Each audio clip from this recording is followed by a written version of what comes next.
I learned stories the way I think most people do, which is around the kitchen table. What we did every night was sit around the table together and tell stories, some of which were true.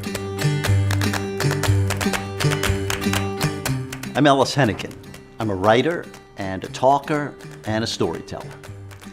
I live in New York now, but I grew up in New Orleans in a big, loud Southern family. I'm the first male in 3 generations not to be a lawyer.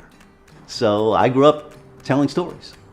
I learned how to appreciate a good one. I learned how to craft them so they made people laugh and made people cry and made people believe me. And that's what we did in the Henican family. At first, I didn't realize I was a storyteller. I wanted to be a writer. And so I started writing for newspapers. And when you did it well, you could make people feel something. And pretty soon, I figured out that what I was doing in the newspaper wasn't all that different from what we were doing at the kitchen table.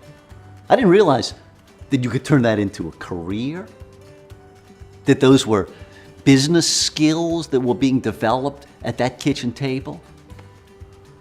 Before you get to the advertising, before you get to the PR, before you get to the community relations events, you have to figure out what the story is. What do we stand for here? And how do we tell it in a way that uses the time-proven techniques of effective storytelling and applies them to the modern marketplace? I am passionate about stories. And it goes back to my childhood on Jefferson Avenue. We were competing with each other to tell the most engaging stories. That's what connected us with each other. That's what gets me going today.